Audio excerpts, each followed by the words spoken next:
تنصروا الله ينصركم ويثبت أقدامكم.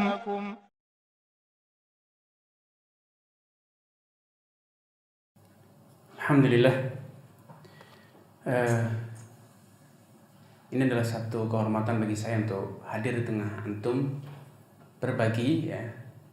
Biasanya saya metodenya saya lebih suka open, sehingga antum bebas bertanya, tidak usah nunggu nanti di akhir sesi. Karena saya lebih suka antum pendalaman, karena anak tidak ngajar mahasiswa tapi ngajar praktisi. Praktisi itu seringkali banyak masalah, sehingga kalau sedang ingat masalah tidak segera disampaikan, kadang tidak jalan-jalan, Pak. Masih terpikir aja gitu kan. Sehingga saya lebih suka kalau antum punya satu problem, satu masalah yang antum ingat, segera tanyakan, terutama yang berkaitan dengan apa yang disampaikan, sanggahan ataupun praktek yang antum dapatkan di lapangan, bisa langsung kita diskusikan. Baik, saya akan mulai dengan pembahasan jual beli haram. Kenapa harus dimulai dengan jual beli haram? Karena ini inti yang paling utama dalam perniagaan. Kalau sudah selesai kita bisa menghindari yang haram, maka bebas, silahkan mau jual beli apa saja, dengan apa saja, di mana saja, kapan saja. Sehingga poin paling penting dalam fikih muamalah, dalam perniagaan Islam itu adalah bagaimana kita dalam berniaga bisa menghindarkan hal-hal yang terlarang. Karena hukum asal muamalah itu halal, Pak. Beda dengan ibadah. Ibadah itu hukum aslinya tidak boleh, terlarang. Kecuali kalau sudah ada contohnya baru kita lakukan. Kenapa? Karena ibadah itu menuruti kemauan Allah. Jadi harus tanya dulu, maunya Allah apa? Kalau muamalah itu menuruti mau sendiri. Masing-masing kita punya kemauan yang berbeda. Beda. Hukum asalnya bebas, silakan. Kalau dibalik, repot kita. Makan daftar makanan banyak. Dalam Al-Quran tidak ada, Pak. Durian, singkong, ubi, tidak ada ya. Getuk. Hukum asalnya halal, silahkan makan. Sehingga yang penting di sini, kalau kita belajar ibadah, kita pasti belajar tentang ibadah apa saja yang diperintahkan. Kalau kita belajar tentang muamalah, yang kita pelajari itu adalah muamalah-muamalah yang terlarang. Kenapa? Karena aslinya halal, yang terlarang itu sedikit. Sehingga secara sistematika mempelajari yang terlarang itu lebih mudah dibanding mempelajari yang boleh. Karena yang boleh itu tidak ada batasannya. Silahkan kita memodifikasi, berimprovisasi, membuat merekayasa muamalah yang kita suka. Nah, alhamdulillah yang haram itu ternyata hanya 8 saja, Pak. Kalau kita kaji dalil-dalil tentang muamalah yang haram itu cuma ada 8 alasan. Sehingga mudah untuk difahami, diidentifikasi. Yang pertama adalah bila objek akadnya, baik barang atau jasa, itu adalah sesuatu yang haram. Sederhana, apa yang haram? Babi, bangkai, anjing, benda najis. Pokoknya yang haram tidak boleh dijadikan objek transaksi, baik diperjualbelikan, disewa menyewakan, atau bahkan dihibahkan pun tidak boleh, Pak. Oleh-oleh misalnya datang dari Rusia, ini saya bawain vodka, gitu. Tidak boleh. Memberi hadiah barang haram itu tidak boleh. Kenapa? Objeknya terlarang. Allah Subhanahu wa taala tidak ingin umat Islam ini dekat-dekat dengan barang haram, sehingga memiliki saja tidak boleh, Pak. Apalagi kalau najis, kita harus bersuci dari benda najis, segera dibasuh, segera dijauhi.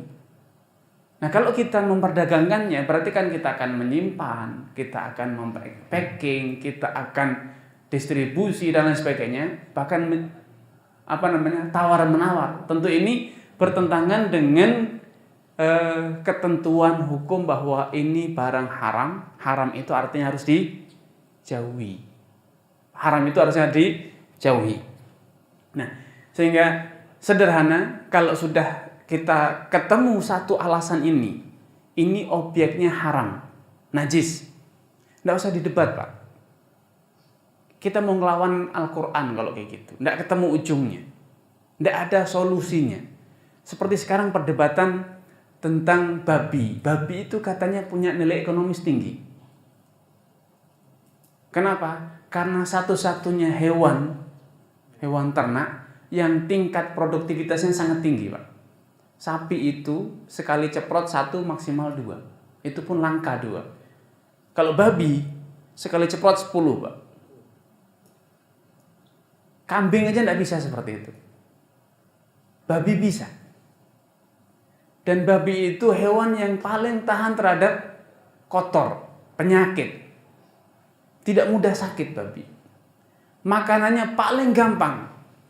Apa saja. Sehingga kalau dia tidak ketemu rumput atau yang sejenis, dia akan cari cacing. Kotorannya dikorek-korek lagi. Itu babi. Dan daging babi itu paling enak katanya. Betul, paling enak. Allah menguji. Karena lemak babi itu bercampur dengan dagingnya. Dagingnya itu bercampur dengan lemak. Kalau antum beli empal, betul-betul empal, Pak ya. Makan daging empal itu hambar. Dibumbuin pun ya yang terasa gurihnya cuma luarnya, dalamnya tetap hambar. Karena tidak ada. Sate menjadi enak ketika dicampuri apa? Lemak. Ada lemaknya, bumbunya pas, luar biasa enaknya. Nah, kelebihan babi itu lemaknya menyatu dengan daging. Sehingga gurih banget katanya. Alhamdulillah saya tidak pernah coba. Tapi secara teori seperti itu. Dan kemudian babi ya itu memiliki nilai jual yang luar biasa. Semua organ babi sekarang itu sudah masuk industri. Dari tulangnya, kulitnya, sampai bulunya. Sampai bulunya itu sudah masuk di dunia industri. Sehingga berdagang atau beternak babi itu sangat-sangat menguntungkan. Apa saja masuk bagi babi. Dan babi itu jarang serudukan, Pak. Kalau sapi, Pak, antum punya pejantan 2 dalam satu kandang, kandang antum bisa roboh. Kenapa? Karena rebutan, ya. Rebutan betina. Tapi kalau babi tidak, Pak. Babi itu 100 pejantan, 1 betina tidak masalah. Bisa bergilir mereka. Nilai berbaginya sosialnya sangat tinggi sekali. Sampai pasarnya pun dibagi. Itu babi. Makanya orang yang rajin mengkonsumsi babi juga rajin berbagi, Pak. Sampai istrinya pun sharing mereka. Itu para pemakan babi. Sehingga Allah Subhanahu wa taala mengharamkan babi itu bukan karena faktor cacing pita saja. Tapi banyak hal. Salah satu yang paling penting adalah manusia itu akan terpengaruh dengan sumber gizinya. Makanan yang dia makan. Sedangkan DNA babi itu paling identik dengan DNA manusia, Pak. DNA babi itu paling mirip dengan DNA manusia. Sehingga ketika manusia mengkonsumsi babi, sedangkan susunan DNA-nya mirip, sangat berdekatan, maka manusia akan mengalami perubahan, terpengaruh dengan makanannya. Sehingga karakter babi itu akan mengaruhi pemakan. Nah, itu tidak perlu didiskusikan. Kalau kita sudah sampai haram. Walaupun di dalam babi didapat banyak manfaat. Nilai ekonomisnya tinggi, betul. Tetapi kalau sudah sampai sini, kita hanya bisa berkata sami'na wa ata'na. Titik sudah. Tidak usah didiskusikan, tidak usah perdebatkan karena ini sudah berkaitan pada ranah ideologi, percaya atau tidak, beriman atau tidak. Nah, ini alasan pertama adalah karena objeknya haram. Walaupun dalam objek-objek haram ini kadang terjadi perselisihan. Ada barang-barang yang diperselisihkan halal atau haram. Misalnya kucing. Boleh tidak jual beli kucing? Para ulama mengatakan kucing itu haram dimakan. Tapi boleh tidak diperjualbelikan karena sejak zaman dulu tidak ada yang makan kucing, Pak. Kucing itu bukan hewan untuk dimakan, tetapi untuk piaraan. Apakah boleh? Di sini terjadi perbedaan di kalangan para ulama. Alasannya adalah paling utama karena kucing haram dimakan. Karena haram dimakan berarti haram diperjualbelikan. Karena ada satu hadis yang merupakan kaidah. Nabi bersabda, "Innallaha idza harrama 'ala qaumin akla syai'in harrama 'alaihim tsamanahu." Kalau Allah itu mengharamkan atas suatu kaum memakan suatu makanan, Allah pasti mengharamkan hasil penjualannya. Ini yang kemudian menjadi alasan ulama yang mengharamkan jual beli kucing. Walaupun untuk apa namanya? Untuk misalnya hobi lah, untuk piaraan lah, misalnya tikus lah, tetap haram. Anjing pun demikian. Ada yang diperselisihkan, anjing yang terlatih boleh tidak diperjualbelikan. Ada hal-hal yang diperselisihkannya. Tetapi alasan yang melarang ini karena objeknya haram. Terus ada lagi yang juga kontroversi di kalangan para ulama. Kotoran hewan. Kotoran sapi, kambing untuk kompos ya, untuk pupuk boleh tidak diperjualbelikan. Dalam mazhab Syafi'i haram karena benda tersebut najis. Dan setiap yang najis itu pasti haram. Walaupun yang haram belum tentu najis. Tetapi setiap yang najis pasti haram, dan karena haram pasti haram dijual belikan. Itu cara berpikirnya para ulama Syafi'i. Mereka haram. Lalu bagaimana kalau orang butuh pupuk? Jangan jual beli pupuknya. Jasa angkut katanya. Sudah angkut pupuknya ke sawah. Nanti diupahi jasanya, bukan pupuknya, pupuk kandangnya, tidak. Namun para ulama sekali lagi memang terjadi kontroversi apakah kotoran hewan yang dagingnya halal dimakan itu najis sehingga otomatis haram atau tidak. Dalam mazhab Maliki, kotoran hewan yang halal dimakan dagingnya, kotoran sapi, kambing, itu tidak najis. Tidak najis. Sehingga karena tidak najis berarti boleh diperjualbelikan. Boleh diperjualbelikan karena mereka mengatakan hukum asalnya suci kok dan boleh dimanfaatkan untuk pupuk, maka boleh diperjualbelikan. Sehingga ketika kita menghadapi kontroversi di kalangan para ulama seperti ini, kita tidak perlu bertegang urat ya. Karena latar belakangnya ini, Pak. Ini halal atau haram, najis atau tidak najis. Yang mengatakan najis ya haram, yang mengatakan halal ya boleh, seperti itu. Sehingga dalam kasus misalnya di Indonesia yang sering ribut meningitis, menggunakan meningitis ketika haji, ya kan? Mau tidak mau kita beli, tidak gratis meningitis itu, Pak, bayar ya. Apakah boleh membeli vaksin meningitis untuk disuntikkan? Belinya saja masalah, apalagi menyuntikkannya. Kalau itu terbuat dari serum babi, ya, virusnya, bakterinya ditanam di babi, di darah babi ya. Kemudian diambil darahnya dan proses laboratorium dipisahkan antara unsur babinya, serum babinya dengan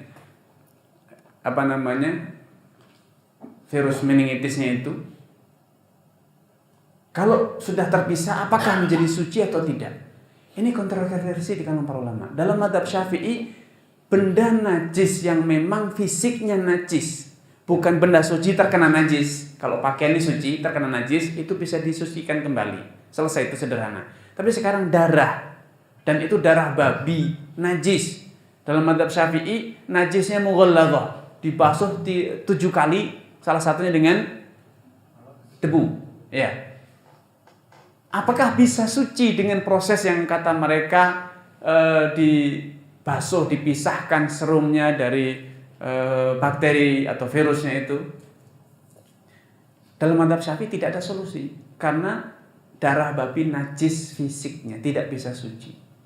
Dalam mazhab Maliki, mazhab Hambali, benda apapun itu ketika melalui sebuah proses, baik proses kimia ataupun alami, ya, terurai oleh bakteri tanah misalnya, sehingga kotoran menjadi tanah, bangkai menjadi tanah. Dalam mazhab Maliki, Hambali, itu serta merta menjadi suci, Pak. Proses perubahan benda dari satu benda ke benda lain itu dalam mazhab mereka itu bisa menjadikan yang najis menjadi suci, yang suci menjadi najis. Seperti makanan manusia dimakan suci, masuk dalam perut menjadi kotoran, keluar menjadi najis. Dimakan atau diserap oleh tumbuhan, kotoran tadi menjadi buah-buahan, suci kembali. Dimakan lagi oleh manusia, menjadi najis lagi, dan demikian seterusnya. Makanan menjadi darah. Ada darah haid, darah segar. Dalam mazhab Syafi'i najis. Siklus perubahan benda dari suci najis melalui proses yang alami ataupun disengaja, dalam mazhab Maliki Hambali itu bisa merubah status kesucian dan kenajisannya. Makanya meningitis di Saudi, di Afrika tidak ribut, Pak. Kenapa? Karena bagi mereka suci kok. Itu sudah diproses, sudah dibasuh. Serum babi itu cuma katalisator, tempat penumbuhan saja, bakterinya tumbuh, dan itu dipisahkan. Unsur babinya habis, tinggal bakteri. Ini seperti orang piara lele diberi pakan apa? Dari septic tank. Dagingnya lele itu tumbuh dari apa? Dari kotoran najis. Baik. Berarti halal dimakan? Tidak. Sampai di karantina dulu, Pak. Dipisahkan ke kolam yang bersih, kemudian terus diberi pakan yang suci. Setelah sekian lama, sehingga tidak lagi ada aroma kotoran manusia, bersih, maka jadi halal. Berarti kan daging yang semula tumbuh dari pakan najis, ketika disterilkan, bisa menjadi suci. Ini diakui dalam mazhab Syafi'i. Berarti kotoran yang tadi pakan menjadi daging lele, jadi halal. Di Saudi Afrika, masalah meningitis tidak ribut. Di Indonesia ribut, karena memang kalau kita paksakan dengan mazhab Syafi'i, susah mencari solusinya. Mau pakai darah sapi, meningitis misalnya dikembangkan di sapi, darah sapi pun najis, Pak. Tidak ada solusi. Kalaupun itu di darah sapi, ditanamnya di hewan sapi, tetap itu najis. Dan dalam literasi fikih Syafi'i, yang namanya najis, benda najis itu tidak bisa disucikan. Kalau dalam mazhab Hambali, Maliki, sederhana, anjing yang kecemplung di tambak garam, lambat laun dia akan terurai dan menjadi garam. Garamnya itu suci dan halal dimakan. Walaupun semula itu adalah mengandung unsur daging dan kulit anjing misalnya. Tapi perubahan tersebut, sehingga tidak lagi ada warna anjing, tidak ada lagi rasa, tidak ada bau, betul-betul garam murni. Maka dalam mazhab mereka halal. Sehingga pengolahan benda-benda semacam ini tidak dipermasalahkan dalam mazhab mereka. Karena apa? Karena perubahan fisik benda. Sehingga fatwa di kalangan para ulama, jangan heran kalau terjadi kontroversi. Kita yang dalam mazhab Syafi'i, ulama-ulama kita bermadzhab Syafi'i, tentu akan menfatwakan banyak hal itu berdasarkan prinsip mazhab Syafi'i. Sehingga kita tidak perlu bingung. Kalau gitu kita harus bertanya kepada siapa, Ustaz? Tidak usah bingung. Karena kalau antum ulama, kaji sendiri. Kalau antum bukan ulama, cari ulama yang menurut antum paling menguasai masalah. Dengarkan, yang lain bilang haram ya sudah terserah dia. Yang penting saya ngikuti si fulan. Menurut saya dialah yang paling ahli, menurut saya dia yang paling berilmu dalam masalah ini, saya ikuti. Dosanya tanggung jawab dia. Enak Pak, jadi orang awam tuh enak Pak.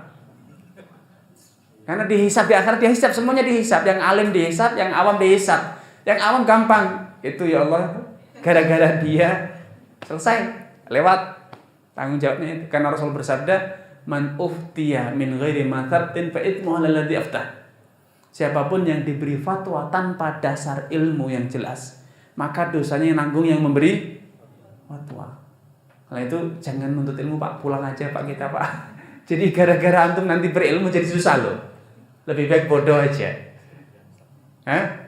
Lebih baik nggak tahu sehingga ketika ada masalah Ustaz, halal apa haram Ustaz? Halal, selesai. Haram, selesai.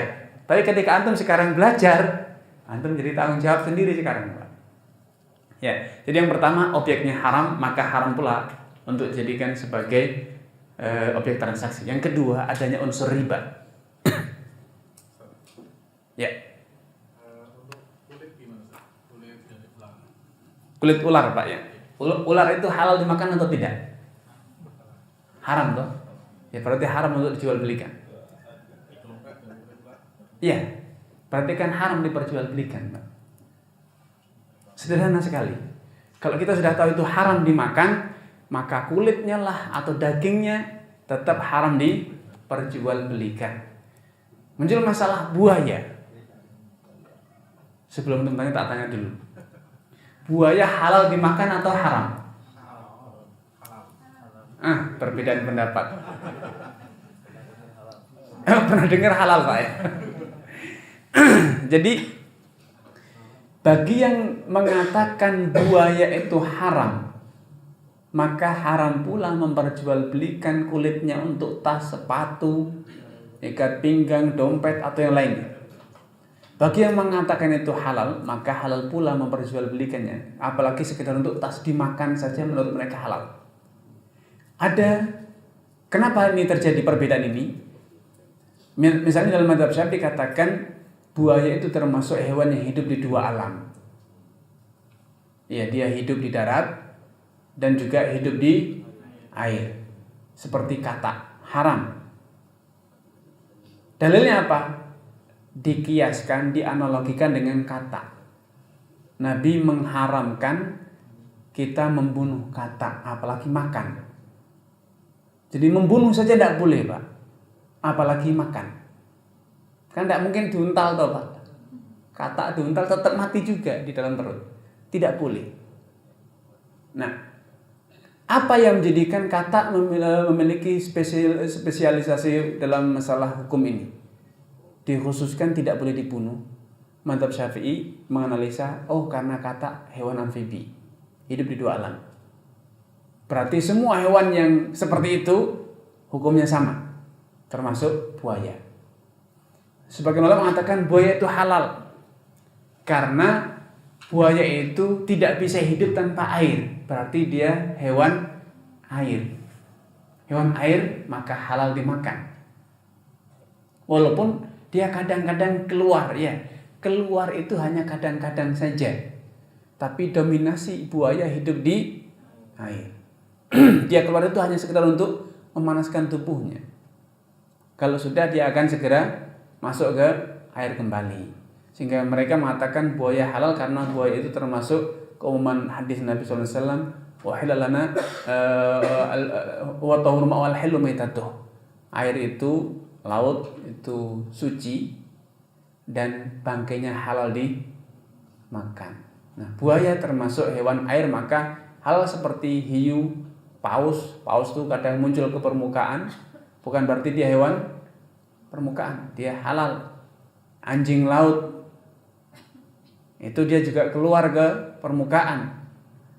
tapi itu hewan air, maka halal dimakan. Imam Malik mengatakan antum samaitum khinziran, kalian yang menamakan itu babi laut, itu anjing laut, itu kan nama kalian, sebetulnya itu satu rumpun dengan ikan, hewan laut, hewan air.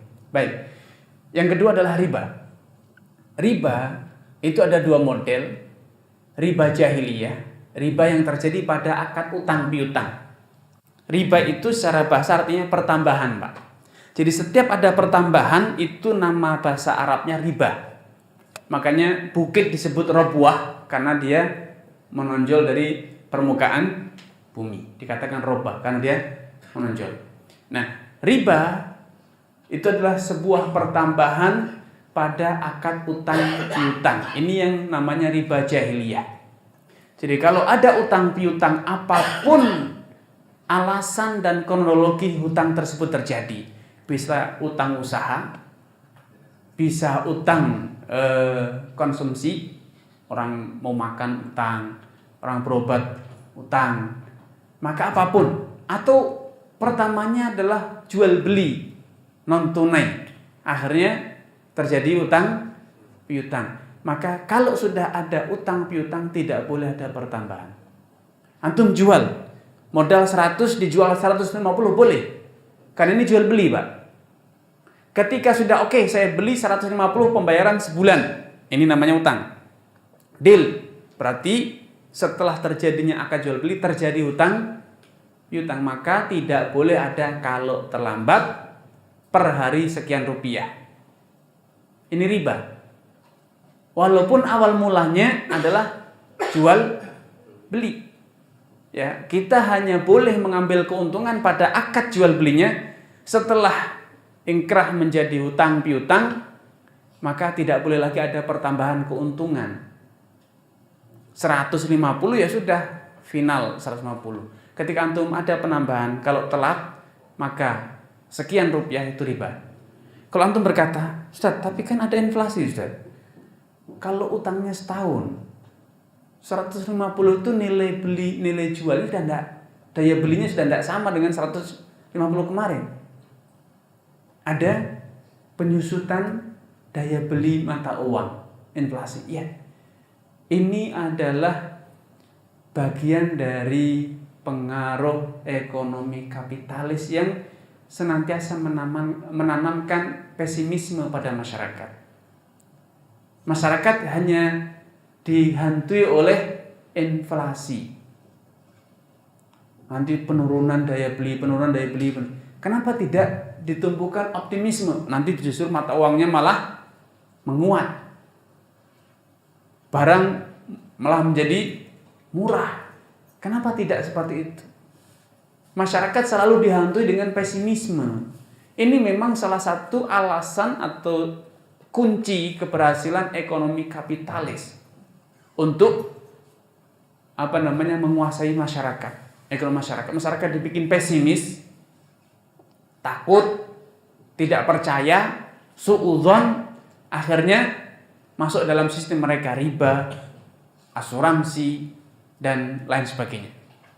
Sehingga apa yang antum katakan terjadi inflasi, apapun, selama antum sudah mengambil keuntungan dalam akad jual belinya, sudah tidak boleh lagi ada keuntungan dalam akad utang piutangnya. Ini riba jahiliyah, dan ini riba ini haram sejak zaman dahulu kala. Yahudi, Nasrani pun haram melakukan pertambahan pada utang piutang. Nah, dalam Islam ada jenis baru riba yang haram hanya di syariat Islam. Sebelum Islam hal ini masih dibolehkan, yaitu pertambahan pada barter makanan pokok ataupun alat transaksi. Alat transaksi dinar dirham. Kalau antum jual beli dinar dengan dinar, maka 1 berbanding 1, tidak boleh 1 berbanding 2. Dan harus tunai. Ini dinarnya, ini dinarnya. Antum kalau sekarang mata uang kita rupiah, kalau di lebaran itu ada penukaran uang receh ya. 100.000 ditukar dengan 95.000 pecahan 5.000. Itu tidak boleh, Pak. itu adalah riba. Kenapa? Karena mata uang kita itu adalah alat transaksi, sehingga secara hukumnya diperlakukan bagaikan dinar dan dirham. Atau tukar menukar uang tapi secara non tunai. Ini dolar saya serahkan, besok ya rupiahnya dikasihkan. Tidak boleh, Pak. Tukar menukar alat transaksi itu harus tunai, lunas, tidak ada yang terutang sedikit pun. Dan yang kedua, kalau mata uangnya sama, alat standar nilainya itu sama, rupiah dengan rupiah, dolar dengan dolar, emas dengan emas, perak dengan perak, maka harus sama nominalnya, ukurannya. Kalau gramnya sama 1 gram, tidak boleh ada 1 gram berbanding 2 gram. Tapi Ustadz, ini kan emas murni dengan emas yang tidak murni, 24 dengan yang 18. Masa 1 gram dengan 1 gram? Rugi dong, betul. Antum rugi. Makanya jangan ditukar dengan emas, jual dulu dengan rupiah. Jangan pakai sistem barter, tukar tambah. Jadi solusinya adalah jual dengan tunai, dengan uang ataupun dengan barang. Setelah dapat barang ataupun uang, baru digunakan untuk membeli barang yang lain yang serupa, emas ataupun perak yang serupa. Ya. Jadi kalau antum tidak ingin rugi, ya sudah, jangan lakukan. Jual dengan rupiah, baru kalau udah dapat rupiah, beli emas yang baru. Ibu-ibu itu yang paling sering tukar ya. Karena kesetiaan wanita itu dipertanyakan, Pak. Sering tukar emas. Kalau kaum pria tidak pernah tukar, Mbak. Ada yang pernah tukar, Mbak? Nona tidak pernah ada ya. Tukar emas sering mereka. Ya, jadi dalam barter ya kuncinya barter, Pak. Atau jual beli benda sejenis, makanan pokok, beras dengan beras harus sama takarannya dan tunai.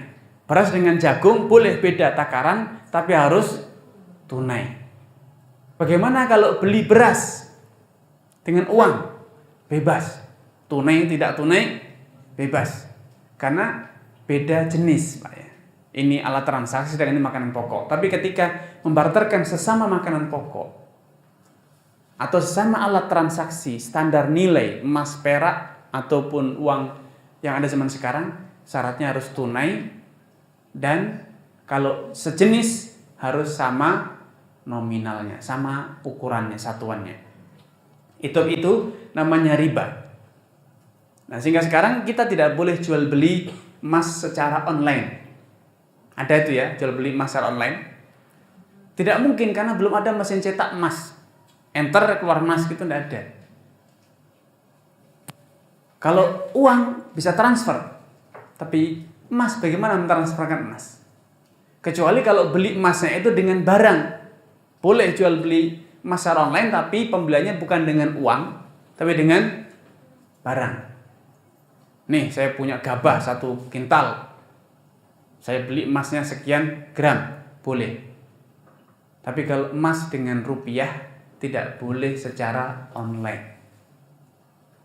Nah, para pedagang emas seringkali jual beli emasnya dengan telepon. Supplier bilang ada stok emas nih, ya saya beli, harga sekian ya. Diambilnya besok, 2 hari lagi, 3 hari lagi baru pembayaran. Ini tidak boleh seperti itu, Pak. Datang dulu, bawa barangnya, bawa uangnya, tunai. Kenapa demikian? Islam ingin menciptakan atau menjaga namanya stabilitas nilai. Karena dalam semua disiplin, dalam semua aspek kehidupan manusia itu pasti ada satuan nilai, Pak. Antum urusan listrik ada voltasenya, Pak, ada wattnya. Antum dalam bobot ada kilo, kintal, panjang ada satuan meter. Dalam semua urusan itu pasti dibutuhkan standar nilai. Kalau tidak, maka akan terjadi kekacauan, hidup tanpa standar nilai.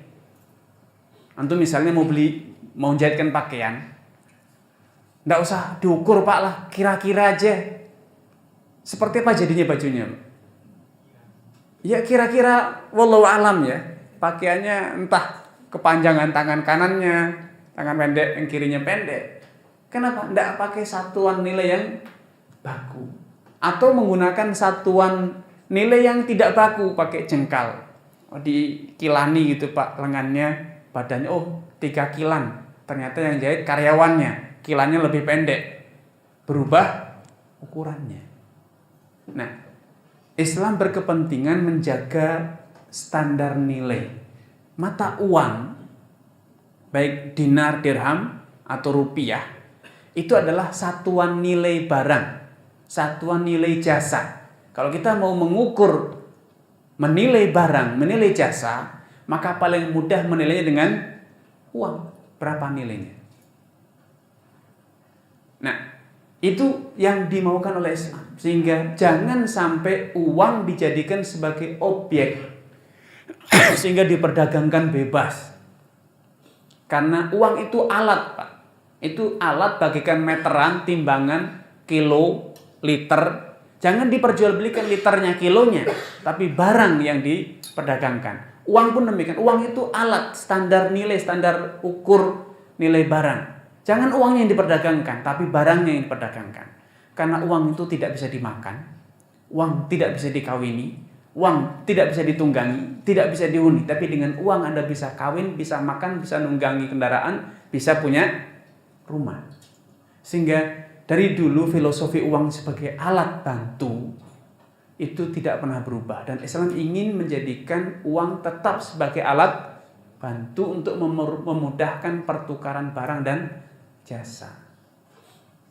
Nah, ketika masyarakat internasional sekarang menjadikan uang sebagai komoditi, sehingga terjadi perdagangan falas secara bebas, para spekulan dibiarkan melakukan aksinya, jual beli falas secara sesuka hati mereka. Apa yang terjadi?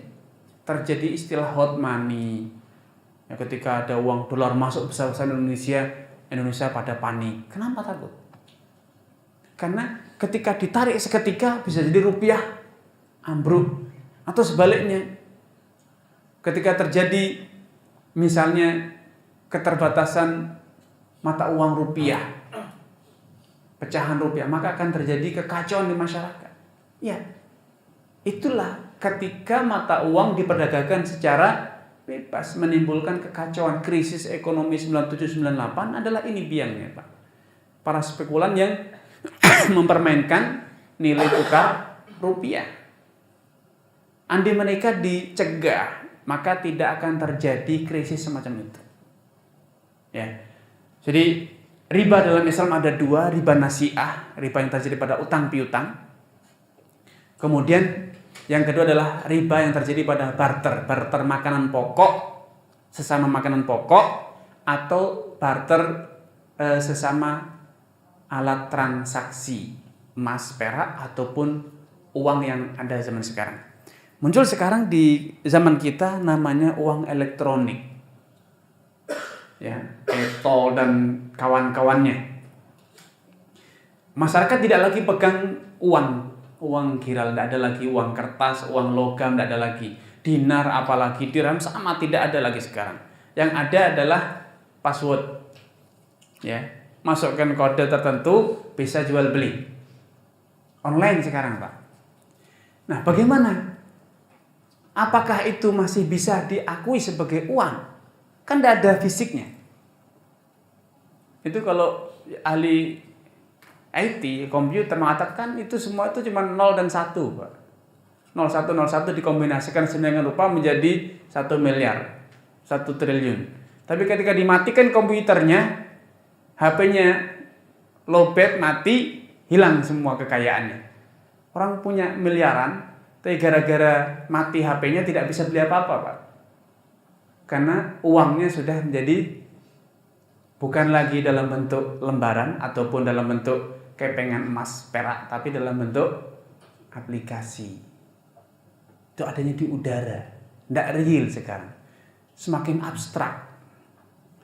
Sehingga sebetulnya uang itu apa sih? Kalau kita bertanya, uang itu apa sih?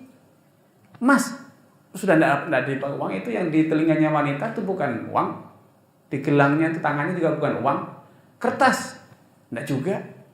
Itu buktinya ketika BI mengatakan uang 100.000 emisi tahun sekian telah dicabut, uangnya masih bersih, kertasnya masih rapi, enggak laku. Terus sejatinya uang itu apa? Yang kemudian diributkan riba-riba itu.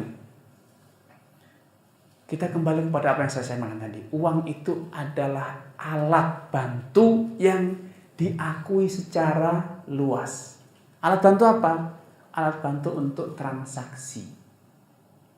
Sehingga sebetulnya uang itu kembali kepada persepsi masyarakat luas.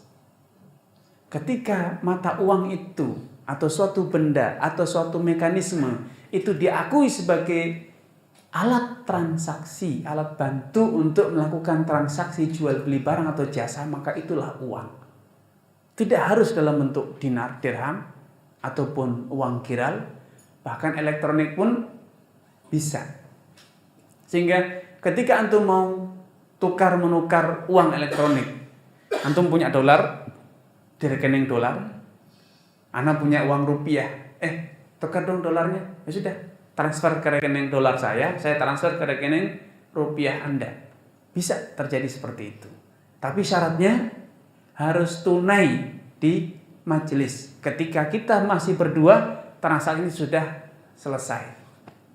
Tidak lagi, besok ya saya transfer, saya buru-buru sekarang, nggak boleh. Seketika di tempat. Nah, dalam konteks modern, sekarang kata tempat itu tidak lagi harus dalam satu ruangan. Di grup WA, ada yang punya dolar enggak? Ada, saya butuh dong, transfer ke rekening saya dolar. Dia sudah saya transfer, yang satu bayar pakai rupiah. Selama kedua-duanya masih online, maka itu masih dianggap satu majelis. Itu masih dianggap tunai, Pak.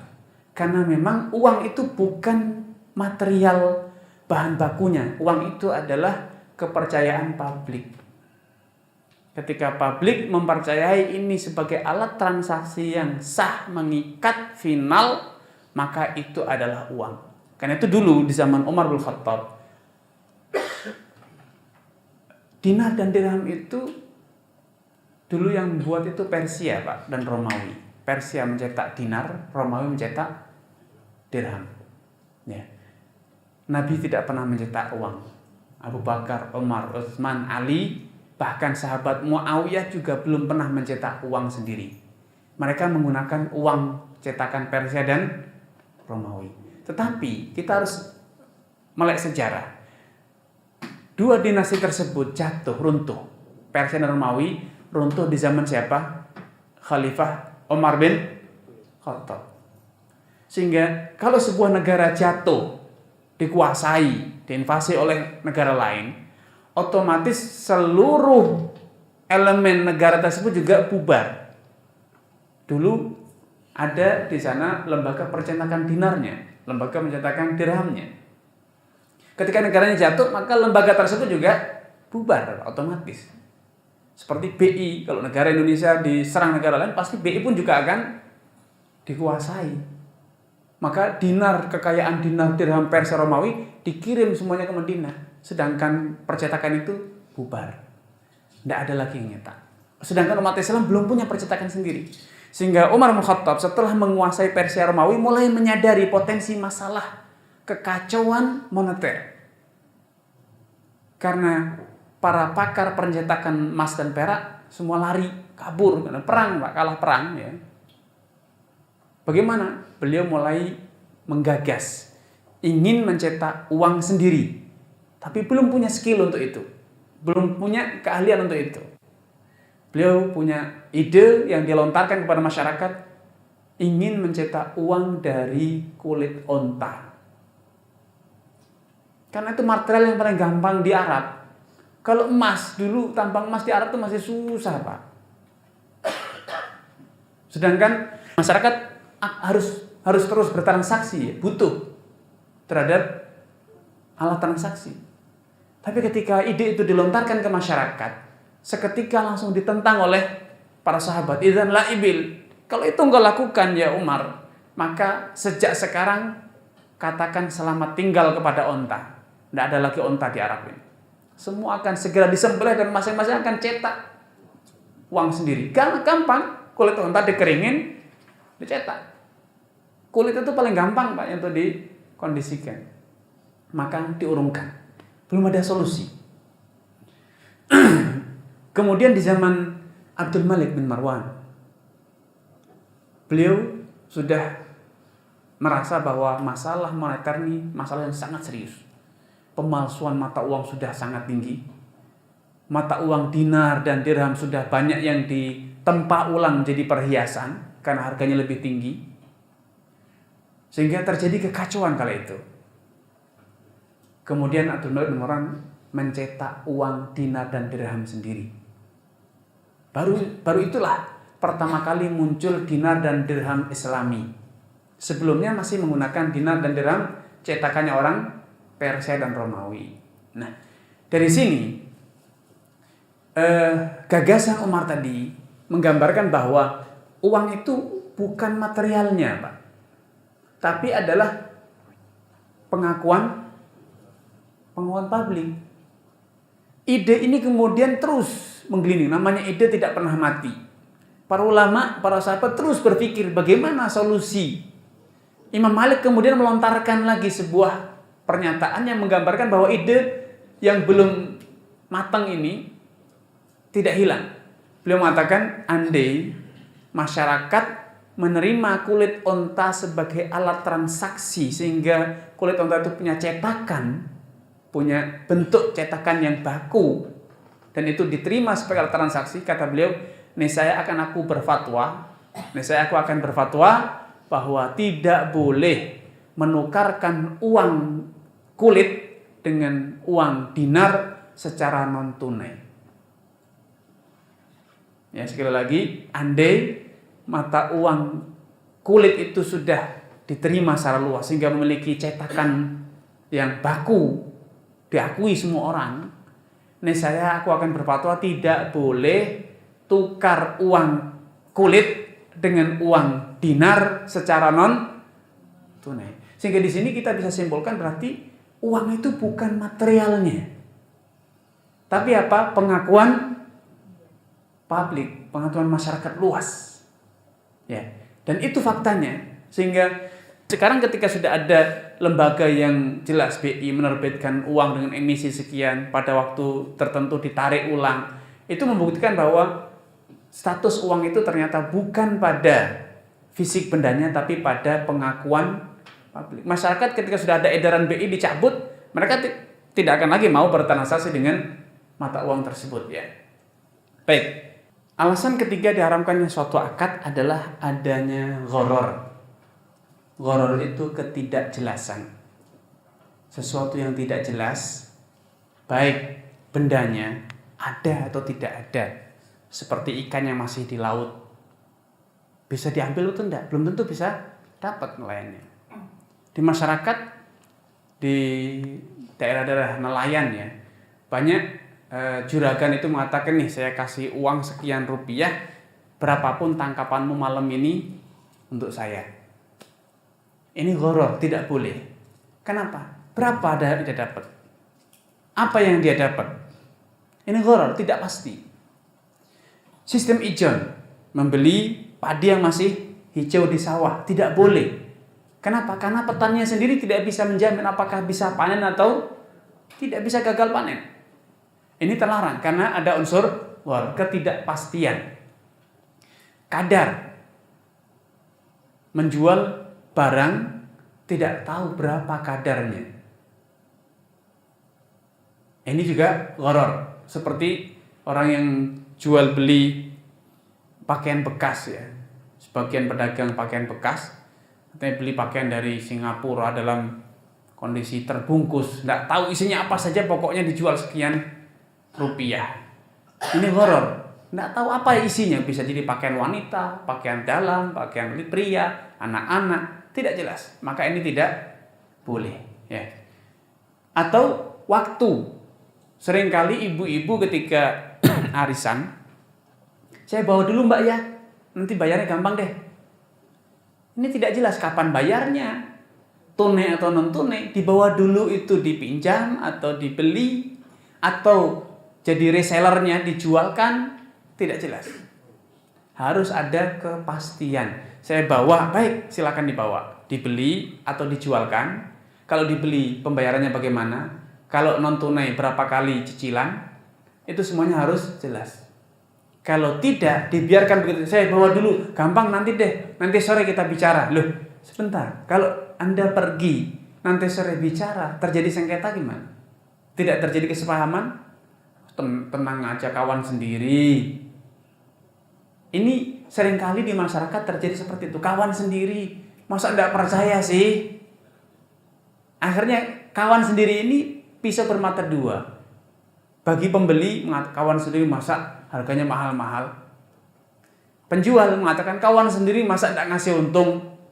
Itu loh, orang lain aja ngasih untung. Dan ini kawan sendiri malah bayarnya 2 tahun. Orang lain bayar cuma sebulan loh. Ini kata kawan sendiri ini pisau bermata dua. Makanya harus ada kepastian. Baik. Yang keempat, adanya syarat yang menyebabkan timbulnya gharar atau riba. Nih, saya jual sebulan 1 juta. Tapi, nah kata tapi sini yang masalah. Kalau terlambat, maka per harinya sekian rupiah. Ini syarat menyebabkan adanya riba. Semula jual beli yang pembayaran berjangka sebulan boleh. Tapi gara-gara ada dengan syarat, ini yang menjadikan ada riba. Gharar. Sebagian pedagang mengatakan, belilah barang ini. Kalau barang itu rusak kapan saja, boleh dikembalikan. Ibu-ibu pasti tahu. Iya Bu ya. Hafal karena pelaku. Kalau bapak-bapak mungkin tidak banyak ngerti. Kok ada ya? Kapan saja boleh dikembalikan? Perabot rumah tangga, banyak yang seperti itu Pak. Dibeli, kapan saja kalau rusak, dikembalikan. Diganti. Sampai kapan? Sampai anak cucunya, padahal sudah diwariskan ke anaknya. Anaknya diwariskan kepada cucunya. Kapan saja pokoknya Mbak, kalau rusak, boleh diganti. Ini, syarat semacam ini, gharar tidak boleh. Karena bisa jadi perusahaan saja gulung tikar, tutup. Nah penjualnya berkomitmen mengganti dari mana? Barangnya sudah tidak ada di pasaran. Ini gharar. Berikanlah jaminan bahwa ini barang ini garansinya setahun, 2 tahun, 5 tahun boleh. Tapi dibiarkan open kapan saja, ini gharar. Sebagian travel umroh, haji, menggunakan skema yang sama. Bayar uang muka 3 juta. Kemudian cari anggota, cari pendaftar, calon jamaah 10. Bisa berangkat free, cuman bayar 3 juta saja. Kalau tidak berhasil, kapan saja pokoknya, tidak ada batasan waktu. Bahkan bisa diwariskan ke anak cucu. Pernah dengar itu Pak ya? Biro umroh seperti itu, 3 juta, mencari pendaftar 10, berangkat gratis. Kalau gagal, maka keanggotaannya bisa diwariskan ke anak cucu terus. Padahal ternyata travelnya sudah tutup sekarang. Gimana dong nasib jamaahnya? Ya, itu namanya gharar Pak. Sengaja mereka membuat seperti ini agar kita tergiur. Kedua, agar kita tidak punya alasan untuk menarik kembali uang 3 juta tadi. Uang pendaftaran. Kenapa? Kenapa ditarik Bu? Pak, kan diwariskan. Tidak ada batasannya. Jadi tidak ada alasan untuk membatalkan atau mundur. Dan akhirnya pendaftar pun, anggota, ya jaringan mengatakan, ngapain ditarik? Ya sudah saya wariskan ke anak cucu saja. Barangkali mereka bisa menggenapi jumlah rekrutmennya menjadi 10, mereka anakku nanti bisa berangkat umroh atau haji gratis. Omong kosong gitu Pak. Itu namanya gharar ya. Dan ini tidak boleh ya.